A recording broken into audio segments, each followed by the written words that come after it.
and that isn't true. Would you withdraw that? No, what? How did our obnoxious Chris Philp really get caught out lying in Parliament? Now, this is in the Asylum and Immigration Bill second reading on the 10th of February 2025, where we will start where our Chris Fibs was basically stating that the National Crime Agency said that a deterrent was needed. Now, I know we will have to listen to gulping Chris Fibs for a little bit, but believe me, it's worth it, because he gave off the air of saying that the National Crime Agency was saying that they were in favour of the Rwanda Bill as a deterrent. Then, after that, Labour MP Jonathon Brash called him out on this.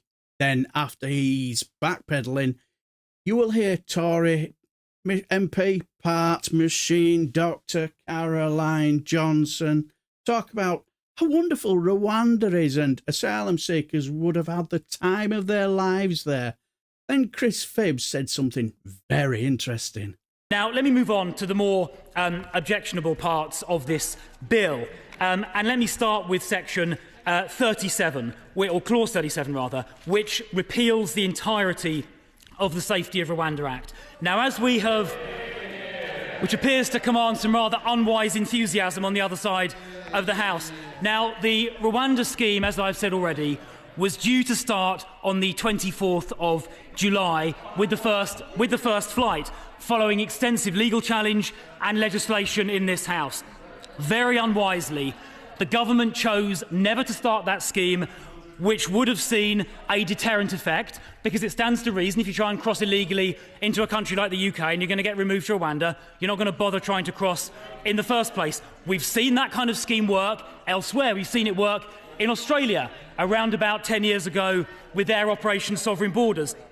We've seen it work here as well in 2023 when we had a removals agreement with Albania, which saw Albanians go from being the most numerous cohort crossing the Channel. That went down by 93%. Because again, it stands to reach, 1 second, before again it stands to reason, if you arrive here and get removed, you won't bother crossing in the first place. But don't take my word for that. The National Crime Agency says you need a deterrent, and even their own border security commander, who can't command very much, Martin Hewitt, says we need a deterrent.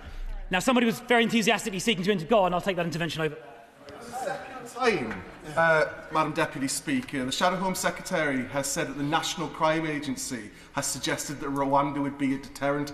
The head of the National Crime Agency has specifically said others are implying that we support Rwanda, and that isn't true. Would you withdraw that? No, what the National Crime Agency said was that we need a deterrent. That is what they said, that is what I quoted, and their own border security commander made the same point. I give way.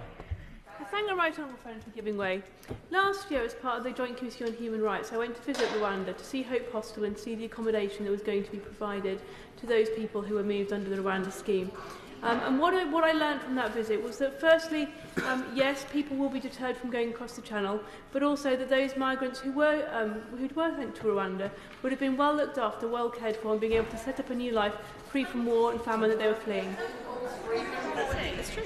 Yeah, well, look, I thank my honourable friend for her intervention and for taking the time and trouble to actually go and visit Rwanda, which almost no opponent of this bill has ever actually bothered doing. And it's quite clear that the Rwanda scheme would have had a deterrent effect had they allowed it to start. And I say the National Crime Agency have said that. So when you were called out about what the National Crime Agency actually said, you said, and I quote, "No, what the National Crime Agency said was that we need a deterrent. That is what it said." Then when Dr. Caroline Terminator Johnson did a Judith Chalmers bit, by saying how wonderful she was treated in Rwanda, so desperate refugees will be treated with like royalty, with caviar and roast duck every day, and living the life of Riley on the beaches. Yeah. Where then he contradicted himself, didn't he, by saying it is clear that the Rwanda scheme would have had a deterrent effect had the government allowed it to start. The National Crime Agency has said that. So either the National Crime Agency is lying or it's our Chris Fibs that's fibbing. What do you guys think?